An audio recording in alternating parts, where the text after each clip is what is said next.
안녕하세요. 따뜻한 복지사 따복이에요. 여러분, 드디어 2023년도 기초수급자가 될 수 있는 기준 금액이 나왔어요. 이걸 알면 수급자분들이 내년에 수급비를 얼마 받을 수 있을지도 알 수 있는데요. 그래서 오늘은 이에 대해 쉽고 자세하게 말씀드릴게요. 지난 7월 29일 정부가 내년도 기준 중위소득을 발표했어요. 제가 전에 이 기준 중위소득으로 수급자가 될 수 있을지 없을지, 수급자가 된다면 수급비를 얼마 받는지가 정해지기 때문에 이게 얼마인지가 정말 중요하다고 했는데요. 지금부터 한번 보도록 할게요. 먼저 2023년도 기준 중위소득이에요.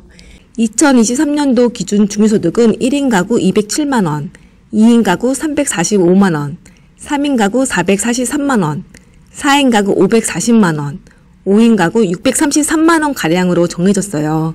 올해보다 4인 가구 기준 5.47% 정도 인상된 금액이죠. 이게 기준 중위소득 100% 값인데요. 생계급여, 의료급여, 주거급여, 교육급여 기준은 이것의 30%, 40%, 47%, 50%예요. 그래서 기준 중위소득 값의 이 비율을 곱해보면 각 급여의 선정 기준 금액이 나오죠. 그럼 이 금액이 얼마냐? 지금 보시는 표처럼 돼요. 1인 가구로만 말씀드리면 생계급여 소득 인정의 기준은 62만 3,368원, 의료급여는 83만 1,157원, 주거급여는 97만 6,609원, 교육급여는 103만 8,946원이에요. 그래서 자신의 소득 인정액이 이 금액보다 많으면 해당 급여를 받을 수 없고 반대로 자신의 소득 인정액이 이보다 적으면 해당 급여를 받을 수 있어요. 예를 들어 내가 1인 가구인데 소득 인정액이 80만 원이라면 생계급여는 받을 수 없지만 의료급여나 주거급여는 받을 수 있죠. 내가 2인 가구인데 소득 인정액이 120만 원이라면 생계급여와 의료급여는 받을 수 없지만 주거급여는 받을 수 있고요. 여기에서 헷갈려 하시는 게 소득 인정액이에요. 지금 이 표에 있는 금액이 소득이라고만 알고 계시는 분들 많으신데요. 여기에는 소득도 들어가지만 재산도 들어가요. 재산은 재산 금액 그대로가 아니라 재산의 소득 환산액이라는 것으로 들어가는데요. 이건 쉽게 말해서 재산을 소득으로 봤을 때의 금액이에요. 그래서 소득이 하나도 없다고 해도 재산이 기본재산액과 생활준비금보다 많이 있다면 소득 인정액이 있다고 봐요. 소득이 하나도 없다고 해도 10억짜리 집에 살면 수급자가 될 수 없는 것처럼요. 그래서 지금 여기에 있는 금액이 소득만을 말하는 게 아니라는 점 꼭 기억해 주시고요. 그럼 이제부터 내년에 각 급여별 수급비로 얼마를 어떻게 받는지 말씀드릴게요. 먼저 생계급여예요. 생계급여는 우리가 생활하는 데 필요한 금액을 현금으로 주는 급여인데요. 지금 보시는 게 생계급여 기준 금액이에요. 그래서 자신의 소득 인정액이 이보다 많다면 생계급여를 못 받죠. 이 금액이 생계급여로 받을 수 있는 최대 금액인데요. 그래서 1인 가구 62만 3,368원, 2인 가구 103만 6,846원, 3인 가구 133만 445원, 4인 가구 162만 289원, 5인 가구 189만 9,206원 받아요.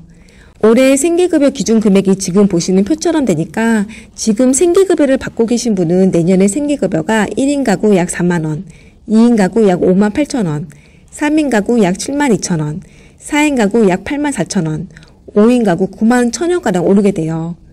그렇다면 생계급여 수급자는 생계급여를 얼마 받을까요? 이건 자신의 소득 인정액에 따라 달라요. 내 소득 인정액이 0원이면 표에 보이는 금액만큼 받을 수 있지만 만약 소득 인정액이 조금이라도 있다면 그만큼을 이 금액에서 깎아요. 예를 들어 내 소득 인정액이 10만원이라면 생계급여로 받을 수 있는 최대 금액에서 내 소득 인정액 10만원을 뺀 금액만큼 받을 수 있어요. 그래서 1인 가구라면 62만원 빼기 10만원 해서 52만원 받는 게 되죠. 생계급여는 올해 1인 가구 소득 인정액 기준이 58만 3천원 정도 돼요. 아마 몇몇 분들은 소득 인정액이 이 금액보다 살짝 많아서 수급자가 안 되기도 했을 거예요.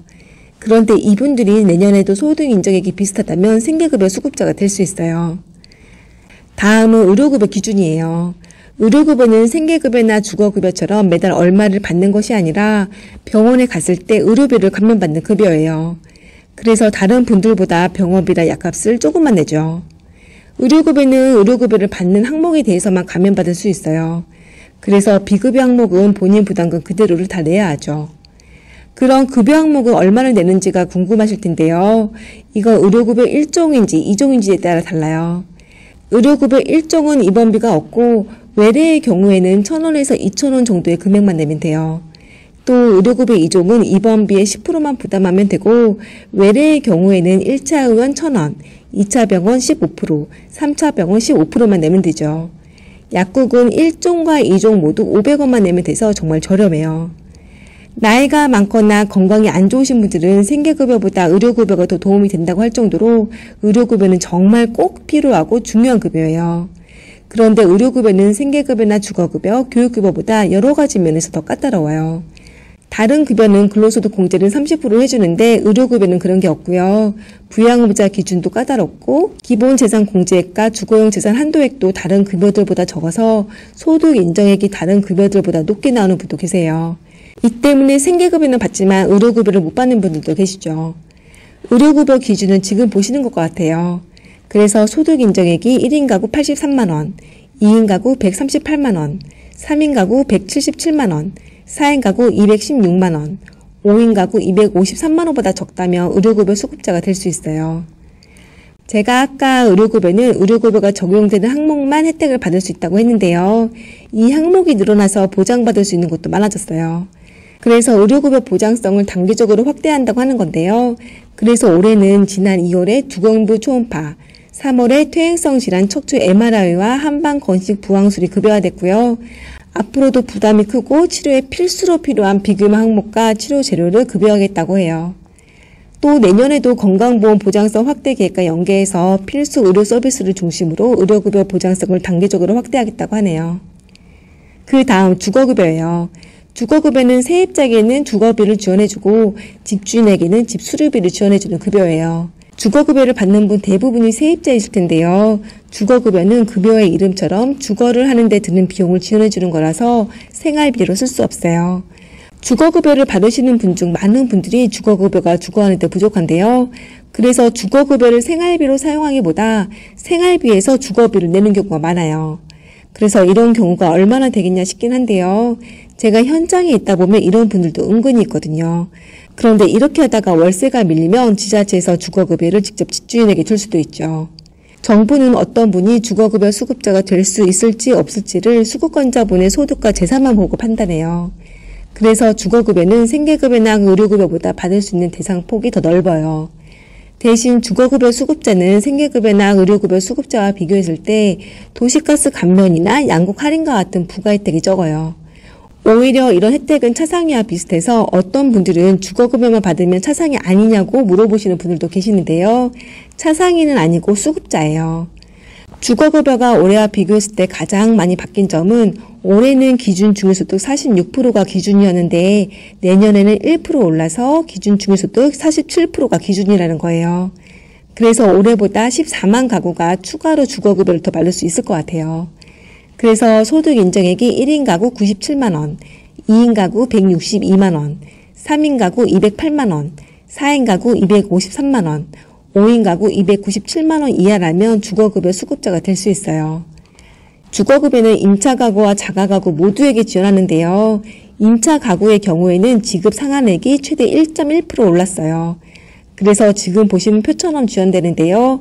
서울에 혼자 사는 분은 올해보다 3,000원 올라서 한 달에 최대 33만원 지원되고 경기도의 3인 가정도 올해보다 3,000원 올라서 한 달에 최대 39만 1,000원 지원돼요. 그런데 주거급여에 대해 많은 분들이 헷갈려 하시는 게 있어요. 지금 이 표에 있는 금액만큼을 주거급여로 전부 받을 수 있다고 생각하는 것인데요. 주거급여 최대 지급액이 이 정도이지 주거급여 수급자 모두가 이 금액을 전부 다 받을 수 있는 건 아니에요. 주거급여 금액은 집 보증금과 월 차임이 얼마인지, 소득 인정액이 얼마인지에 따라 달라서 그러는데요. 이에 대해서는 제가 다른 영상으로 더 자세하게 말씀드릴게요. 또 아까 제가 주거급여로 자가가구 수리비도 지원해준다고 했었는데요. 경보수일 경우에는 457만원, 중보수는 849만원, 대보수는 1241만원까지 지원해줘요. 혹시 집에 도배나 장판 교체, 오급수, 난방, 기둥, 지붕 등의 수리가 필요하신 분 계시다면 이 부분 주민센터에 때 말씀해 보시면 좋을 것 같아요. 마지막 교육급여예요. 교육급여는 말 그대로 교육을 위한 급여인데요. 그래서 초, 중, 고등학생이 있는 가정에 수업료나 학용품비 등을 지원해주는 급여예요. 올해에는 이걸 현금으로 지원해줬었는데 내년부터는 바우처로 지원해주겠다고 해요. 교육급여도 주거급여처럼 소득과 재산만 보는데요. 그래서 소득 인정액이 1인 가구 103만원, 2인 가구 172만원, 3인 가구 221만원, 4인 가구 270만원, 5인 가구 316만원 이하이고 가족 중에 초, 중, 고등학교 학생이 있다면 교육급여 수급자가 될 수 있어요. 교육급여는 올해 대비 평균 23.3% 올라요. 코로나 시기에 저소득층 학생의 교육 격차가 커져서 이렇게 크게 오른 건데요. 그래서 자녀가 초등학생이라면 1년간 45만 1천원, 중학생이라면 58만 9천원, 고등학생이라면 65만 4천원으로 올해보다 8만 4천원에서 12만 3천원가량 올랐어요. 또 고등학생일 경우에는 교과서 대금과 입학금, 수업료 전부를 지원받을 수 있죠. 여기까지가 지난 7월 29일에 보건복지부에서 발표한 기초생활보장제도의 각 급여에 대한 부분이에요. 제가 각 급여들을 간단하게만 말씀드렸는데요. 나중에 각 급여들에 대해서 좀 더 자세하게 말씀드리는 시간 갖도록 할게요. 그럼 오늘도 영상 시청해 주셔서 감사하고요. 다음 시간에 또 뵐게요. 남은 하루도 즐겁고 행복한 시간 보내세요.